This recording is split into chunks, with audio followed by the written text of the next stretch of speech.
Agnes Grey by Anne Bronte. Chapter 16. The Substitution.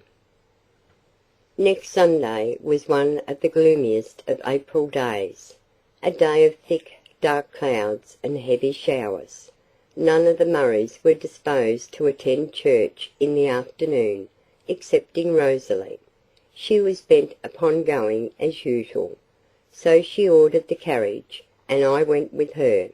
Nothing loath, of course, for at church I might look, without fear of scorn or censure, upon a form and face more pleasing to me than the most beautiful of God's creations. I might listen without disturbance to a voice more charming than the sweetest music to my ears. I might seem to hold communion with that soul in which I felt so deeply interested, and imbibe its purest thoughts and holiest aspirations, with no alloy to such felicity except the secret reproaches of my conscience, which would too often whisper that I was deceiving my own self, and mocking God with the service of a heart more bent upon the creature than the Creator. Sometimes such thoughts would give me trouble enough, but sometimes I could quiet them with thinking, it is not the man, it is his goodness that I love.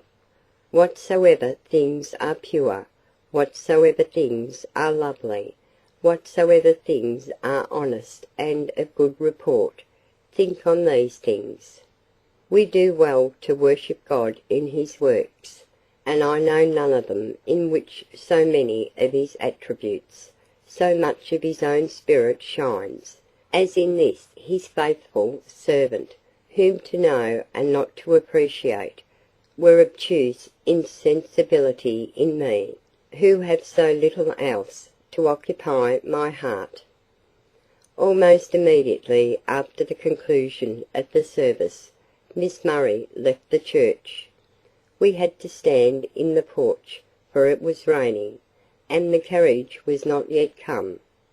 I wondered at her coming forth so hastily, for neither young Meltham nor Squire Green was there, but I soon found it was to secure an interview with Mr. Weston as he came out, which he presently did.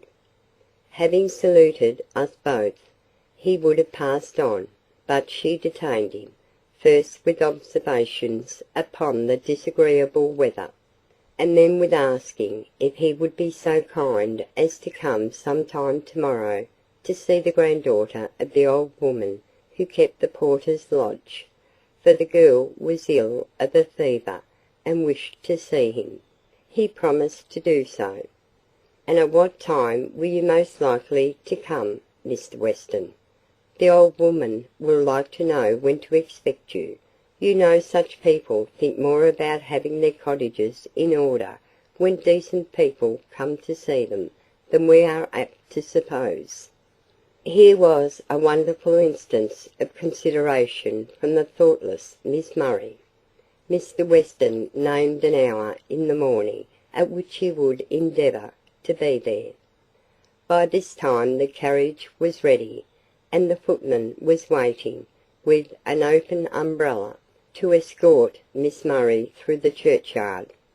I was about to follow, but Mr. Weston had an umbrella too, and offered me the benefit of its shelter, for it was raining heavily. "No, thank you, I don't mind the rain," I said. I always lacked common sense when taken by surprise. "But you don't like it, I suppose?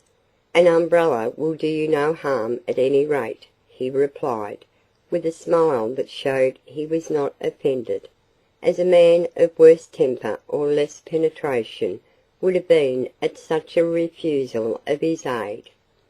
I could not deny the truth of his assertion, and so went with him to the carriage. He even offered me his hand on getting in, an unnecessary piece of civility, but I accepted that too, for fear of giving offence. One glance he gave, one little smile at parting. It was but for a moment, but therein I read, or thought I read, a meaning that kindled in my heart a brighter flame of hope than had ever yet arisen. I would have sent the footman back for you, Miss Grey, if you'd waited a moment.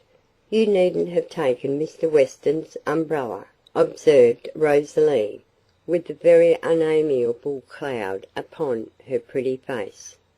"I would have come without an umbrella, but Mr. Weston offered me the benefit of his, and I could not have refused it more than I did without offending him," replied I, smiling placidly, for my inward happiness made that amusing, which would have wounded me at another time.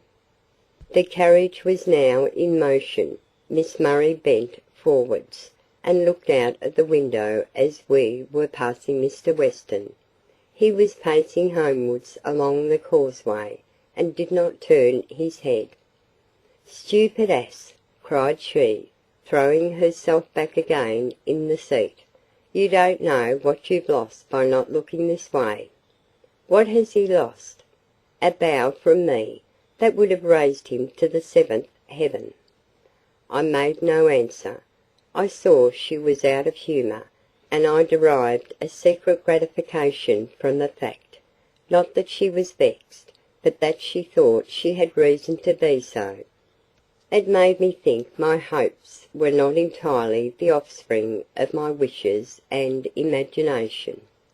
"I mean to take up Mr. Weston instead of Mr. Hatfield," said my companion, after a short pause, resuming something of her usual cheerfulness. "The ball at Ashby Park takes place on Tuesday, you know, and mamma thinks it very likely that Sir Thomas will propose to me then. Such things are often done in the privacy of the ball-room, when gentlemen are most easily ensnared, and ladies most enchanting. But if I am to be married so soon, I must make the best of my present time. I am determined Hatfield shall not be the only man who shall lay his heart at my feet, and implore me to accept the worthless gift in vain." "If you mean Mr. Weston to be one of your victims," said I, with affected indifference, "you will have to make such overtures yourself, that you will find it difficult to draw back when he asks you to fulfil the expectations you have raised." "I don't suppose he will ask me to marry him, nor should I desire it. That would be rather too much presumption. But I intend him to feel my power. He has felt it already, indeed, but he shall acknowledge it too, and what visionary hopes he may have, he must keep to himself, and only amuse me with the result of them for a time." "Oh, that some kind spirit would whisper those words in his ear!" I inwardly exclaimed. I was far too indignant to hazard a reply to her observation aloud, and nothing more was said about Mr. Weston that day, by me or in my hearing.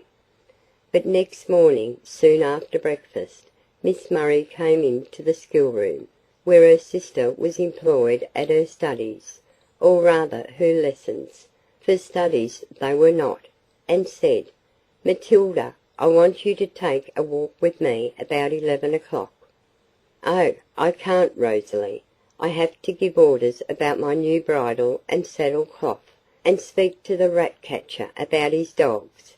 Miss Grey must go with you." "No, I want you," said Rosalie, and calling her sister to the window, she whispered an explanation in her ear, upon which the latter consented to go. I remembered that 11 was the hour at which Mr. Weston proposed to come to the porter's lodge, and remembering that, I beheld the whole contrivance. Accordingly, at dinner I was entertained with a long account of how Mr. Weston had overtaken them as they were walking along the road, and how they had had a long walk and talk with him, and really found him quite an agreeable companion, and how he must have been, and evidently was, delighted with them and their amazing condescension, etc., etc.